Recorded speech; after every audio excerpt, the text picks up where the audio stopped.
Hi guys, welcome to our YouTube channel and please subscribe us to see us again. So අද මං හදන්න යන්නේ රසම රස කෑම. So for this we want few ingredients and then mix it. Then we have strawberry mess. So අපිට මේකට ඕනේ දේවල් තමයි මෙතන තියෙන්නේ. අපිට ඕනේ vanilla and chocolate syrup, ඊට පස්සේ marshmallows, kisses පාට දෙකකින් මං අරන් තියනවා. ඊට පස්සේ main ingredient එක තමයි strawberry. මේ strawberry කපාගෙන තියෙන්නේ. ඊට පස්සේ අපිට almonds and ice cream. ice cream මම vanilla ice cream අරන් තියෙනවා. ඔයගොල්ලෝ කැමති ice cream brand එකකින් ගන්න පුළුවන්. මං ගත්තේ Highland. ඒකට ඔයාලා කැමති එකක් ගන්න. ඒක අවුලක් නැහැ. ඊට පස්සේ අපි පළවෙනියටම කපාගත්ත ස්ට්‍රෝබෙරි ටික මුලින්ම ප්ලේට් එකට ඇඩ් කරගන්නවා. ඕනේ තරමක් දාගන්න. ඊට පස්සේ අයිස්ක්‍රීම් දාගන්න ලස්සනට දාගන්නවා නම් හොඳයි. ඒවත් මගේ අයිස්ක්‍රීම් එක දිය වෙලා තිබ්බා ටිකක්. සෝ ඒක නිසා ඔහොම තියෙන්නේ. ඔයගලන්ට අයිස්ක්‍රීම් නැත්තම් මේ වෙලාවට විප් ක්‍රීම් ගන්නත් පුළුවන්. ඊට පස්සේ කිසස් නුත් කඩලා මේකට දාගන්න. කිසස් මං කීල්ස් එකෙන් තමයි අරගත්තේ. මොකද මං කීල්ස් එකේ කිසස් වලට ගොඩක් කැමතියි.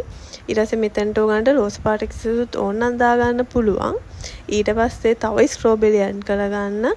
ඔයාලට ඕනේ තරමක් දාගන්න පුළුවන්. ඊට පස්සේ ස්ට්‍රෝබෙරි ඇඩ් කරලා ආයි උඩින් ඒකට ලේයර් එකක් දාගන්න අයිස්ක්‍රීම්. එතකොට අර පොඩ්ඩක් උසට තියනවානේ. ඒක නිසා. ඊට පස්සේ ඔන්න මං රෝස පාට කිසස් එකක් ඇඩ් කරගන්නවා.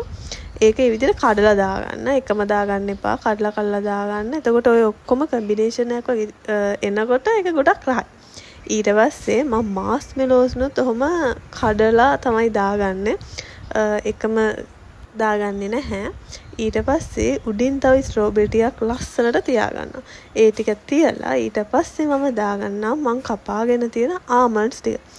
ඔයාලට ආමන්ඩ්ස් නැත්තම් ඒක ස්කිප් කරන්න පුළුවන්. ඒ වුණාට ආමන්ඩ්ස් තිබ්බත් හොඳයි කියලා තමයි මට හිතෙන්නේ. ඊට ලස්සනට තව ස්ට්‍රෝබෙරි 3ක් මං තියාගත්තා.